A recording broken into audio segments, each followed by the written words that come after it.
একাত্তরের হাতিয়ার, বীর বাঙালির হাতিয়ার। জয় বাংলা, জয় বঙ্গবন্ধু।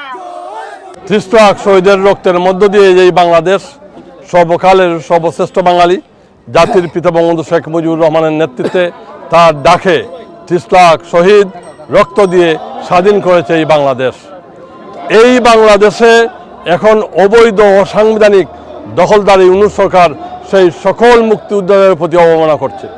যারা সেদিন মুক্তিযুদ্ধ করে জীবন এবং যৌবন দিয়েছে সেই মুক্তিযোদ্ধাদের বিরোধী পাকিস্তানি এজেন্ট ইউনূস দখলদার অবৈধ অসাংবিধানিক ইউনূস সরকারের একটি কাঙ্গারু কোর্ট অবৈধ অসাংবিধানিক ফলস অ্যান্ড ফেব্রিকেটেড একটি আইসিডি ট্রাইব্যুনাল করে বাংলাদেশের সফল প্রধানমন্ত্রী, উন্নয়ন সমৃদ্ধির প্রতীক, বিশ্ব শান্তির প্রতীক মাননীয় প্রধানমন্ত্রী শেখ হাসিনা সহ প্রায় অর্ধ শতাধিক আওয়ামী লীগ নেতাকর্মীর বিরুদ্ধে আইসিডি ট্রাইব্যুনাল কোর্টে, কাঙ্গারু কোর্টে এবং ইউনূসের বানানো কোর্টে চার্জশিট দিয়েছে।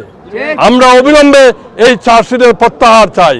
আজকে বাংলাদেশে যে মুভ জাস্টিস হচ্ছে, বাংলাদেশে আজকে শিশু দর্শন হচ্ছে, বাংলাদেশে যে সন্ত্রাস হচ্ছে, বাংলাদেশে আজকে মানুষের যে নিরাপত্তা নাই, সেই নিরাপত্তার জন্য মাননীয় প্রধানমন্ত্রীকে বাংলাদেশের দরকার। জননেত্রী শেখ হাসিনা ছাড়া এই বাংলাদেশকে সুষ্ঠুভাবে পরিচালনা করা সম্ভব নয় বলে আমরা মনে করি।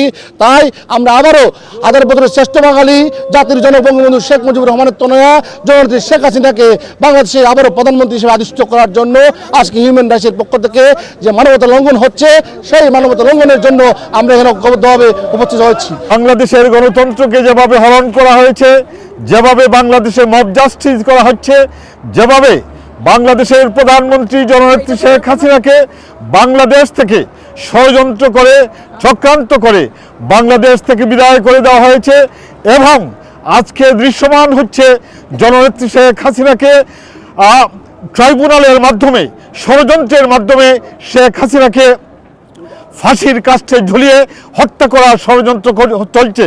আমরা সেই চক্রান্তের বিরুদ্ধে, সেই ষড়যন্ত্রের বিরুদ্ধে যুক্তরাজ্য আওয়ামী লীগ, যুবলীগ, ছাত্রলীগ এবং প্রবাসী বাঙালিরা যে বিক্ষোভ আয়োজন করেছে, আমি আমার তরফ থেকে সুনামগঞ্জ জেলা আওয়ামী লীগের তরফ থেকে, যুক্তরাজ্য আওয়ামী লীগের তরফ থেকে, যুবলীগের তরফ থেকে সবাইকে ধন্যবাদ জানাই এবং আহ্বান জানাই জননেত্রী শেখ হাসিনার পক্ষে, জননেত্রী শেখ হাসিনার নেতৃত্বে চলমান যে আন্দোলন সংগ্রাম, সেই আন্দোলন সংগ্রামকে আরও শক্তিশালী করার জন্যে, আরও বেগবান করার জন্যে সসম্মানে জননেত্রী শেখ হাসিনাকে বাংলাদেশের রাষ্ট্র ক্ষমতায় অধিষ্ঠিত করার জন্যে যে লড়াই চলছে, যে সংগ্রাম চলছে, সেই সংগ্রামকে বেগবান করার দৃঢ় আহ্বান, দৃঢ় পথ্যই ঘোষণা করছি।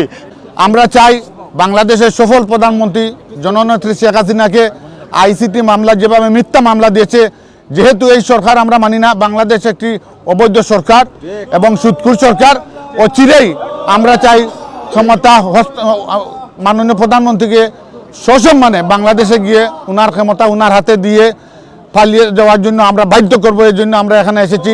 যতদিন পর্যন্ত এই সরকার, সুদখোর সরকার বাংলাদেশ থেকে বিতাড়িত করছি না, আমরা যুক্তরাজ্য হিউম্যান রাইট এখান থেকে আমরা প্রবাসীদের বাঙালির পক্ষ থেকে আমরা আন্দোলন গড়ে তুলব।